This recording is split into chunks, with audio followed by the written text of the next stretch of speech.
So hey everybody, welcome back to the channel. When I left you guys last, it was a bit of a sour note. We went through all that trouble of putting the shift solenoids in the Cobalt. We picked this up at the auction in case you missed it. And she had a shifting problem going from third to fourth gear. We figured it was the shift solenoids and went through and actually replaced pretty much all the shift solenoids. And then I'll be danged if it wouldn't shift afterwards. So we went from bad to worse. So it's back to the drawing board, and we're going to get in there and just see. I know for a fact that I've run the shifter, the cable. It's not routed right, and it's not giving me full range on my shift selector. So we're going to go in and route that the right way right from the start. We're going to fix what we know is wrong, and we're going to try to avoid cracking that transmission open. That's going to be last resort. So let's fix what we know without a doubt is wrong, and we'll just go from there. So yeah, I went through and watched my video clips and immediately realized that that shifting cable, which is routed down underneath everything, is routed wrong. Apparently it needs to come up through here and kind of loop around and go back in, and I've got it down underneath all of this stuff, which could, I mean, that could definitely cause a binding issue. While we got that apart, I want to get in there and actually shift it by hand manually and just see what happens, see if we get our gears that way. Wouldn't that be great? That would be amazing if that's all that's wrong with this thing. And I got my fingers crossed that we don't have to go inside of this transmission again and waste all that transmission fluid. That stuff is not cheap. We're talking like 12 or 13 quarts of transmission fluid. I mean, that adds up really quick. By the way, I apologize for the sound of the fans and things going on. It is extremely hot here in Oklahoma. And even though it's first thing in the morning, it's already hot and muggy in here. So I got several fans going. I do apologize. Hopefully the sound isn't too bad. The first thing we want to do is get in here and pull this shifter bracket off. All right, just a couple of more bolts here to get loose. This one, you'll have to work around that hose. Not too bad though. Just got a nut inside of here. We'll get that off. And then there's another one up in here that we'll pull off. These are all 13s, with the exception of the one we pulled off of the actual shifter shaft itself, which was a 15. So we'll get these out. This only take a second. We can have this thing rerouted, and that problem will be solved at least. Show you that, guys. This comes off really, really easy. Nothing to it. There we go. Let's get this on up out of here.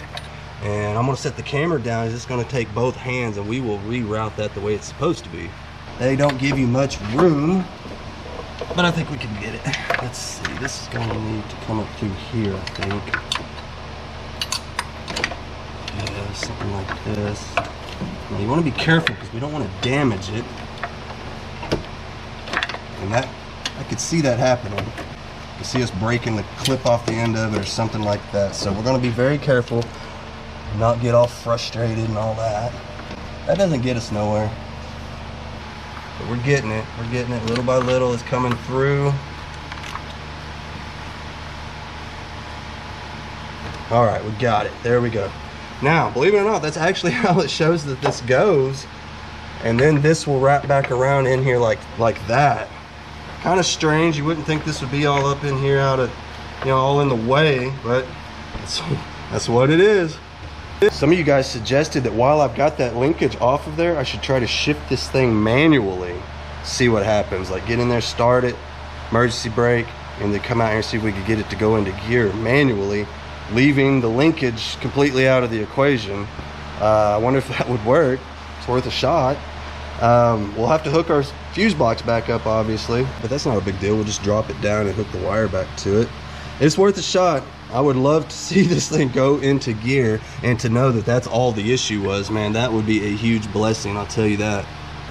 So this box here that holds our computers in is a total nightmare to get in and out because of this big long bracket that goes down into the frame rail. So what I'm going to do is I'm just going to remove the computers out of the whole bracket. Just get rid of it. We don't need it right now anyway. These come out super easy. Look, there's just a little clip that kind of holds it in, and they slide right up out of there. TCM, this is specific for the transmission, so we gotta have it. Let's get that over there so we can plug it in. This one's the same way. You'll have to get kind of down inside of there, and you will see that there are two little clips just get you a little screwdriver in there and that thing will pop right up out of there. Sometimes it's half wore. Oh, look at that. Like I said, sometimes it's half wore out and it'll just slide up out of there with ease. Look at that. I didn't even have to use the screwdriver. That's the 2 little clips I'm talking about there. I'll just set this down in here and plug it in. Figuring out easier ways to do it where we don't have to involve some of that other stuff. Like taking this apart, I was dreading messing with all that again, but look, I don't even have to involve it in this. We're just going to get it all over here and plug it all in and test it out. So let's get the fuse box back down.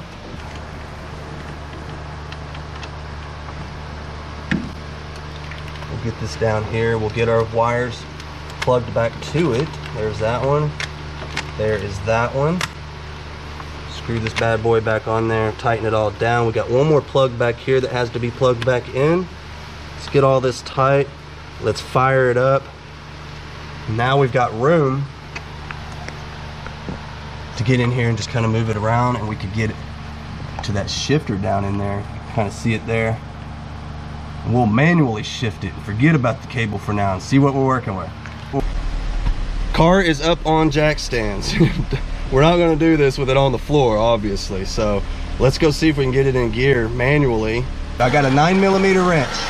Seems to fit on this perfectly, and we are going to manually shift this and see what happens. There we go. You see, we are moving, and here's we're moving forward, and that should be reverse, right? So that's weird. That definitely shouldn't be going that direction in reverse, I'll promise you that. It appears we're going in. I don't know what else to do. It's obviously not an external issue, I don't believe. I mean, we just manually shifted that to reverse and it's going forward. Very strange. At least this time we know what we're getting into, and I feel like I could do it twice as fast. Now that we know exactly what to expect, I mean, there won't be any kind of surprises or anything. We know exactly what to do, and I honestly feel like I could pull this thing apart in about 5 minutes is what it feels like. That's just because, you know, everything's fresh on my mind, and yeah, so ain't no sense in crying about it. We might as well just get in there and do it. Obviously, with used car prices being through the roof right now, we could probably still get a good $1,500 for this thing, even as a fixer. Sell it as a mechanic special, let them know, hey, it's got a little bit of a transmission issue, probably an easy fix. I'm just not going to spend no more time on it. I mean, the interior looks awesome at this point. Got in there, cleaned it up good. I didn't really show you guys the final details on the last video. I was going to wait and do it on this video, hopefully with everything all ironed out and tied up in a nice neat little package. You know the deal. This one's fighting me. It's like, no bro, we're not, it's not gonna be that easy, not this time. And that's the flip game right there. You just never know, man. You just never know. We thought this was gonna be something simple, easy, dry, cut and dry, and to move on, and it's just ain't. But I am not ready to throw in the towel yet. Like I said, I'm not going to sit and let you guys down. We are at least going to try to track down the problem, see where we went wrong, see if we can't get this old girl to move. Well, on the bright side, I got the shifter to work. I rerouted it, and we have full range. So at least we fixed one thing, I guess. She still goes forward, though, in reverse. I mean, look, we're in reverse. And we go forward. I don't know. Like, I've got it in drive now, and it tries to pull. I mean, it pulls really good. Like, there's just nothing wrong with it. But then reverse, it's just all wrong. So I don't know. She's ass backwards, y'all. So even though we got the cable and everything working just fine, I mean, it goes into gear, it shifts perfectly, everything. Obviously, that wasn't the actual issue of why this thing isn't working properly. I don't know what's going on. So here we go again, man. I've already dug in. Check it out. We've got everything cleared out of the way. We've got the suspension, everything cleared out of the way. I'm ready to pull that side cover off. Some of you guys were suggesting that maybe we got the wires backward on the solenoid. I've already gone back, looked through all of my footage, and trust me, I can with confidence rule that out. There's just no way those plugs were backwards. That I don't think that's our issue. I don't think so at all. Some of you guys are thinking maybe the shift lever inside the transmission, maybe the rod came off or something like that. That's something that I couldn't tell you for sure. So we are just going to get in there and find out. We're down to the last 2 bolts. We got our first bit of transmission fluid dripping into the pan. We'll get these last couple of bolts out, get a peek inside, see what's going on.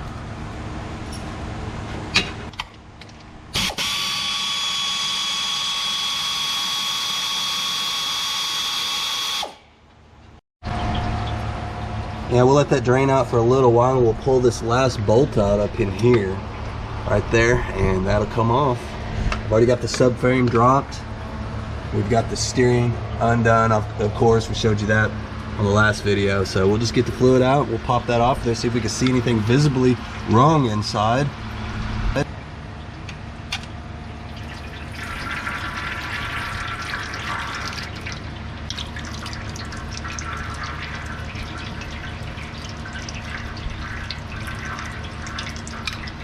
What I'm curious to see when I get this cover back off is right inside of here is the shift linkage.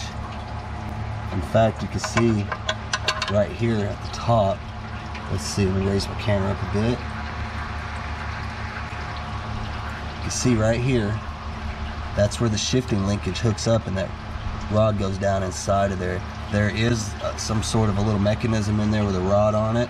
Maybe it popped loose, I don't know. It's very strange that you put it in reverse and it goes forward. I mean, what's going on there, right? So something definitely up.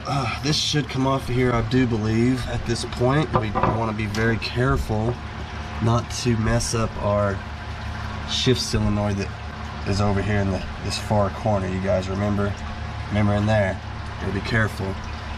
Now you guys remember, last time we pulled this off, we broke this plug on this shift solenoid that sticks out. You got to be very, very careful with that. You don't want to get too rough with it. We've learned our lesson on that, so we're going to be very careful here. Try not to mess this one up.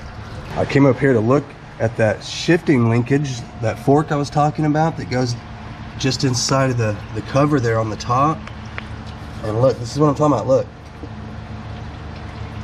that is supposed to be hooked up to this thing here, I believe. It goes in between that, and it's just out here floating around. I wonder if that's our issue, or if I just now did that. I don't know. I don't think so. I think that may, I mean, I've been very, very careful getting this off here, so I don't see how I could have just now did that. Maybe we did it when we was putting it back on the first time, and by we, I mean me. So I don't know. Let's go ahead and finish getting that cover out of there and get a full visual inspection.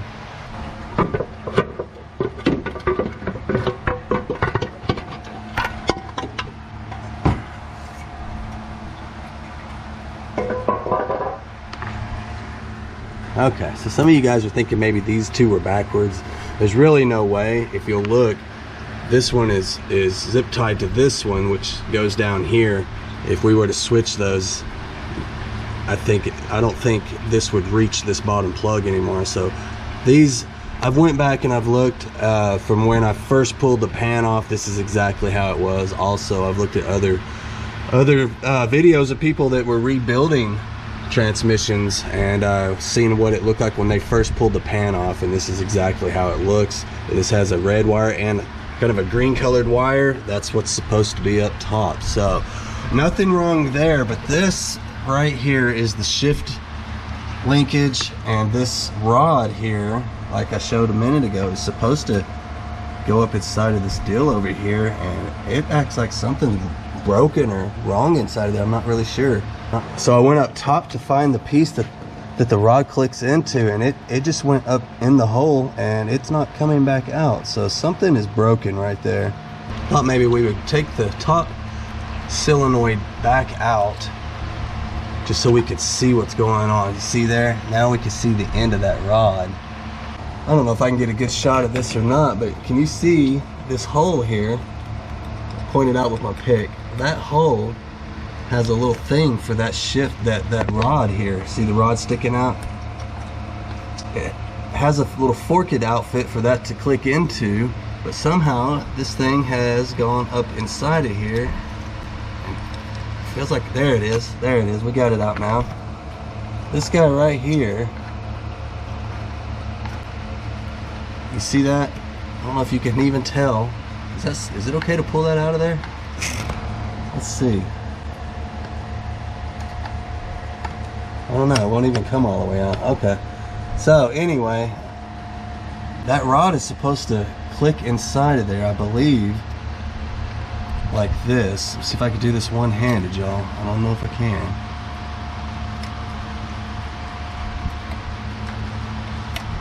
And I believe that to go in there like that, but it's not staying. You see that's not staying? Am I missing something here? Huh. I don't know. Let's see. I see a hole in it right there. I don't know if you guys can tell, but this has like a little clip on it. I'll try to pull that off. Okay, so I got the clip. What it seems like needs to happen is it seems like this needs to go into this hole here. If that goes up in the hole like that, and then the clip will snap back on the bottom and actually hold it together. I don't know if I could do this one-handed without sending the clip flying across the shop. Alright, so that was no fun, but I did manage to get it in. Check it out, there you go, just like that. Can you see? Can you see what we got going on here? That is in there where it's supposed to be, and that little clip holds that into the hole. And so now, when we put it in gear, that should work like it's supposed to. I guess that's all that was wrong. I mean, that's all I could visibly see wrong with it.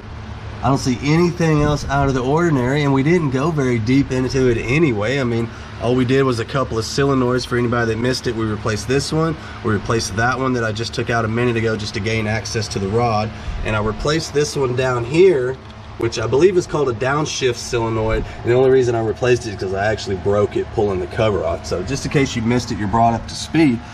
We got it all put together, filled it full of fluid. It drove about halfway up the driveway and it just stopped. Everything went weird on us.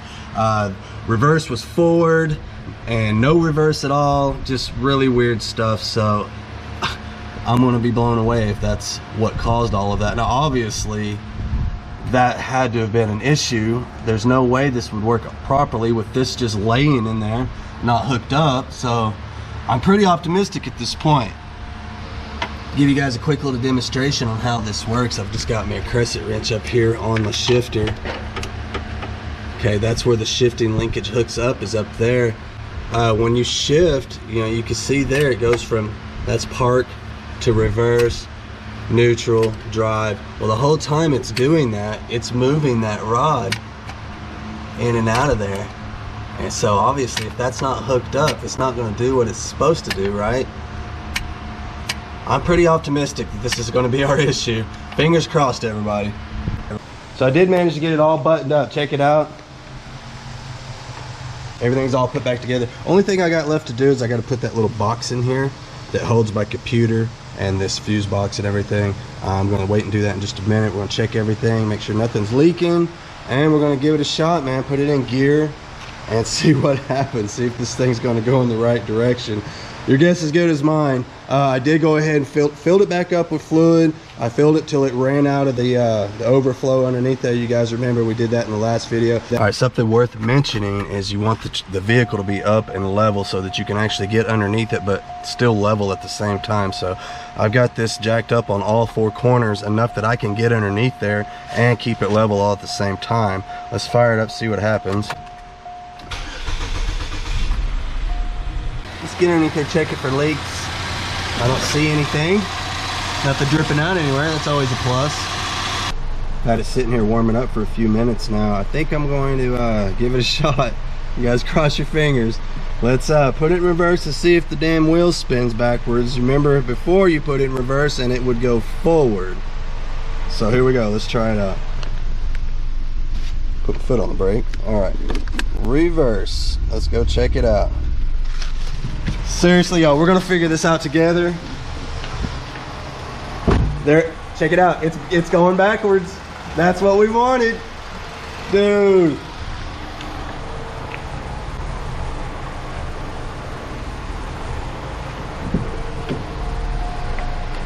Let's get in here and check another one. Let's put it in drive. We'll go from reverse down to drive. You see there, we're in drive. There we are. All right, well, we at least got her going in the right directions. All right, so we've been here before. We're gonna give it a shot. There's drive. Let's see what happens. Now, last time we did this, it moved, everything was fine. We got all the way up to the top of the driveway and it just quit with no warning. So I'll believe it when I see it. Let's see if we did any good. We're moving. I'm gonna have to stop, get out, and open the gate, and we'll get out on the open road, hopefully. One of these days I'd like to get me an electric gate. Wouldn't that be nice?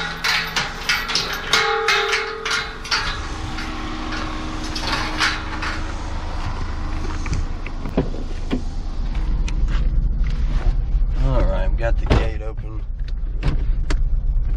We are in drive. Let's see what happens. Let's put it down. Let's see what she does. She's pulling great. There's our shift. That's the shift we was missing before, y'all. We finally get to see our shift solenoid work. There it is. There it is right there. We did it. We got all the shifts. Everything's working just like it's supposed to.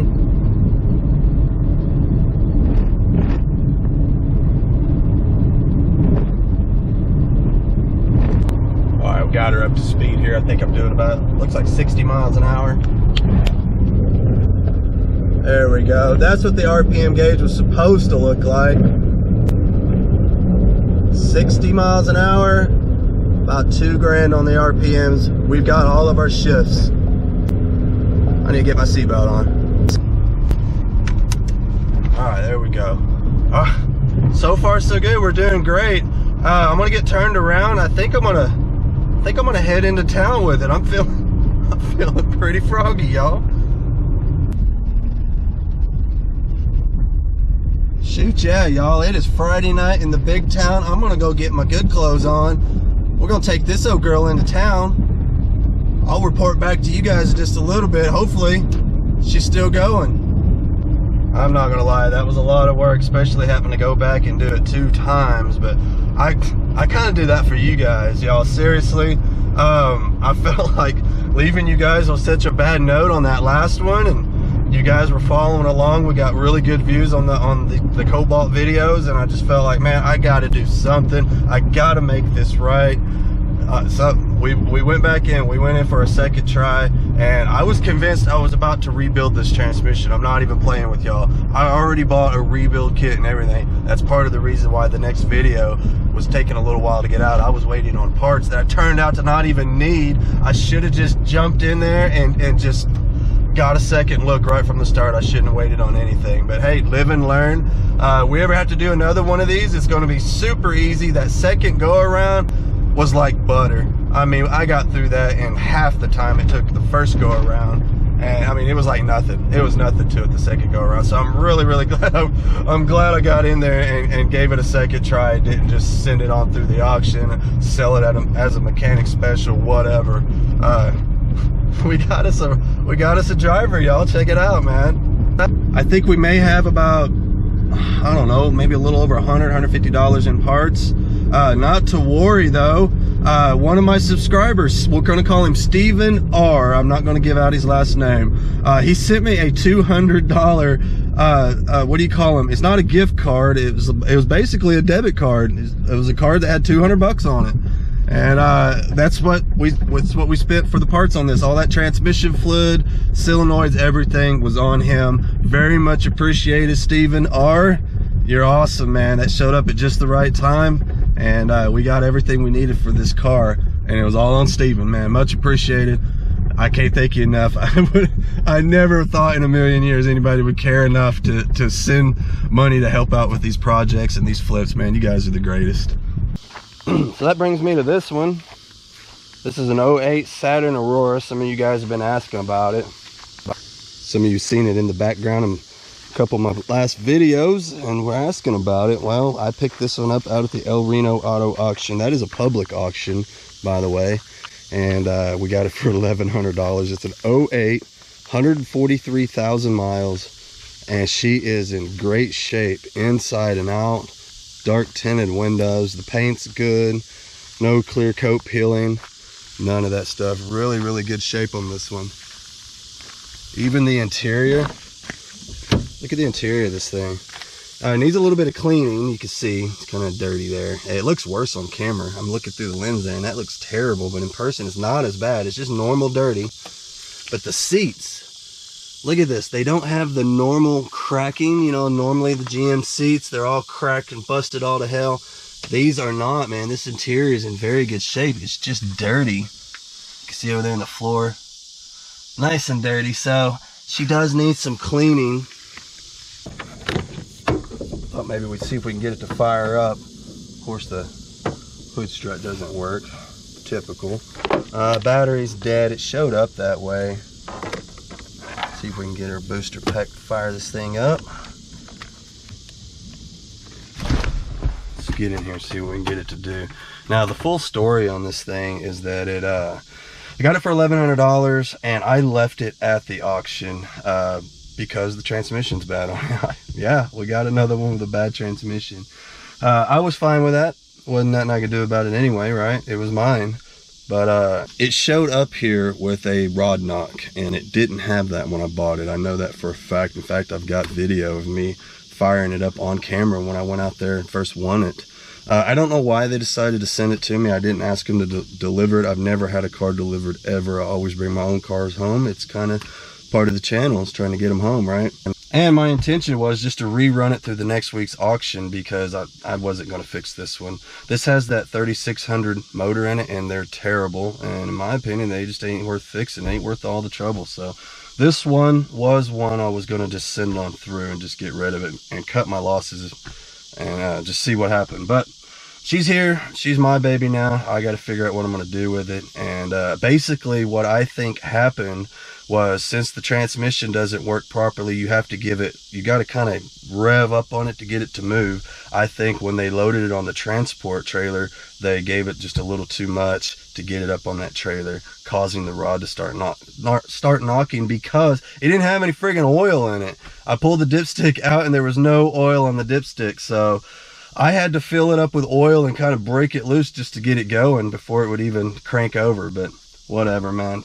Nothing I can do about it. I'm just going to dump this one. It's not worth fixing in my opinion. If somebody out there had one of these that was kind of ragged out, or maybe it was wrecked, had a good engine and transmission, maybe it would be worth somebody spending the weekend to swap all that over. But I'm not the guy. You guys saw what we just did. We got to get moving again. That one kind of held us up a little bit. We need to get that momentum going that we had going before we got the Cobalt. We don't need to be messing with this one again. See if it'll do anything. Yeah. You see what I'm saying? I mean, it doesn't even want to crank. Let's try this out. Maybe this will get it going again.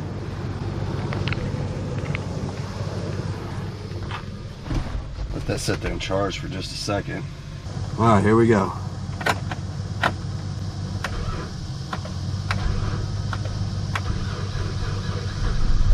There we go. Did you hear it? Man, she knocks pretty good when she first starts up, that's for sure. I'm sitting here idling, it sounds fine. You don't hear anything at all, but hang on, I'll show you.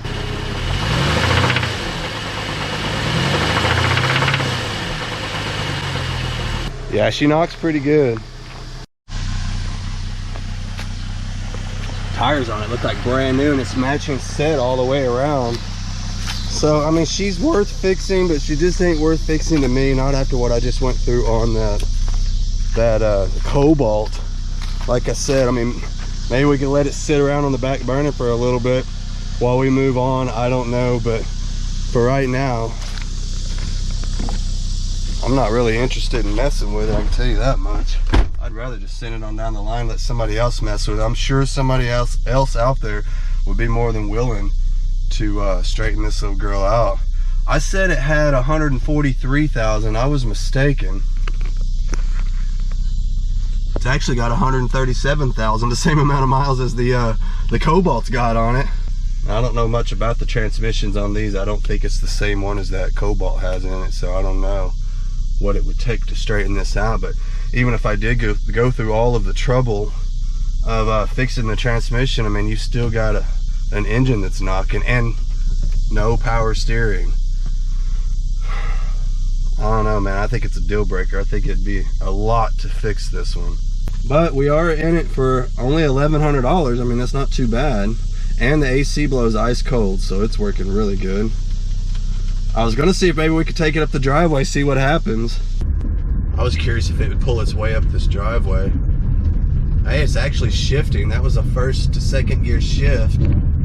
I wasn't expecting that, actually. I don't know, maybe it's just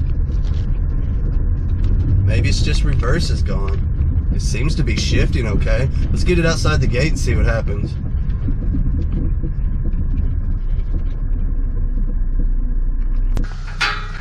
You can hear that old motor ticking around, you hear it?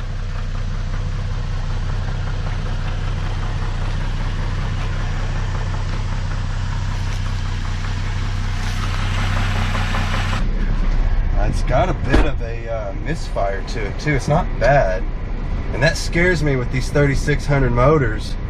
Turn this air off so y'all can hear me a little better. These 3600 motors, man, they scare me to death. I had a Traverse that was the same way. It had that old motor in it, and no matter what I did, I could not get rid of the misfire. And it has something to do with those extra long timing chains and cam phasers and all that mess that makes these motors so bad. I'm not gonna mess with it. I could go through all that trouble to make the knocking go away and still end up with a motor that's just misfiring. It's just random misfires. It's not isolated to one cylinder. It's just randomly misfiring across the board. And when they start doing that, it's usually in need of a rebuild of some sorts. And we can't do that, man. We got to get moving.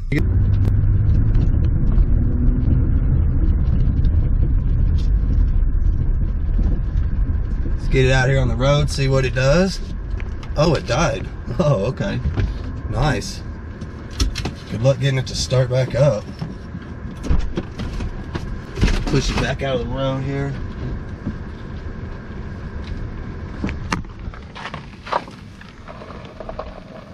Good grief. Well, we're off to a good start. I seriously doubt it'll fire back up.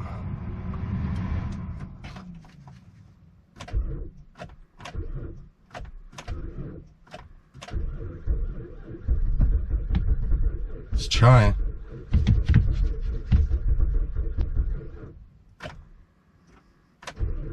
I mean, it's trying.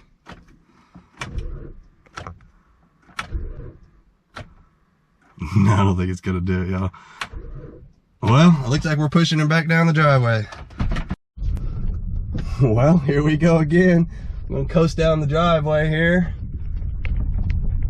This ought to be fun with no power brakes. Last time we did this, at least the car was running.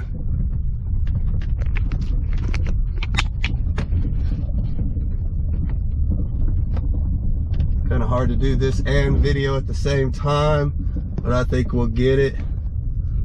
Main thing is to get it through the gate. It's kind of like threading a needle, right? Let's see if we get it through the gate without running into it. There we go. All right. It's a good way to practice your backing skills. Driveway's about a quarter mile long, and she's a windy one. So far, we ain't hit nothing yet. Oh my God. Oh, this is where it gets kind of wild. Okay, here we go.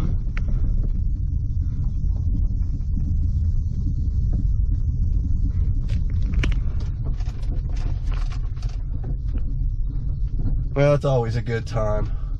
Man, I lost my AC. That's the worst part. It's getting hot in here. Quick. Look like that's all it's going to give us. There we go.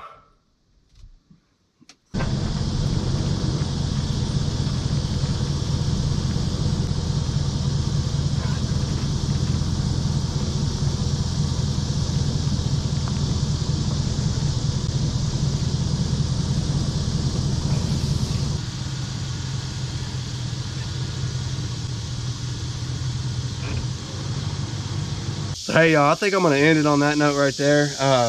Don't worry about that old car. We'll just get past it. I don't think we're gonna mess with it. It's just too far gone. Like I said, it'll make somebody a good fixer. We'll probably just put it up for sale as a mechanic special and just see what happens. See if we can make up as much of that $1,100 that we have into it as possible and just get on down the road to the next one. Like I said, we're gonna build up some momentum like we had going before we got to this one, and just move right on past it. I mean, that's kind of the way it goes. That's part of being a dealer, car flipper, whatever, man, is you can't fix all of them. You just can't. Some of them you got to cut your losses and move on.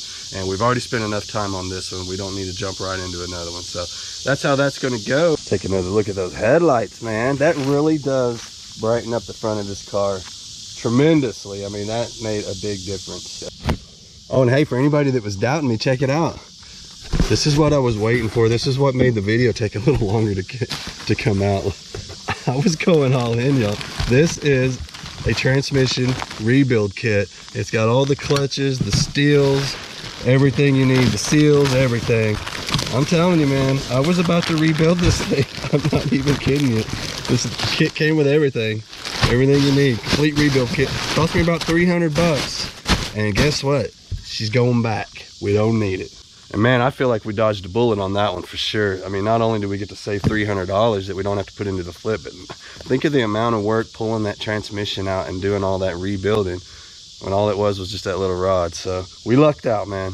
Please like, share, subscribe, all of that good stuff. I really do appreciate you guys watching. Thanks again, Stephen R. I would throw your last name out there, but I'm not going to. I don't know if it would be cool or not. So Stephen R, man, you're a cool dude. Really do appreciate that $200 money you sent in the mail. Like I said, it all went into this one. So we're doing good. We're actually sitting okay on this one. You guys leave me a comment. What do you think it'll go for? I think I'm gonna try to get around $3,500. We'll see how it goes. She cleaned up pretty good. So we'll see. Tune in on the next video. Hopefully we can find out by then. So I think you're all updated. Some of you guys are asking, man, come on, Weirdbeard, send us something, man, when you know what's going on. So there you go. There's your update. I appreciate everybody following along. I'm going to get out of here. I will see you guys next time.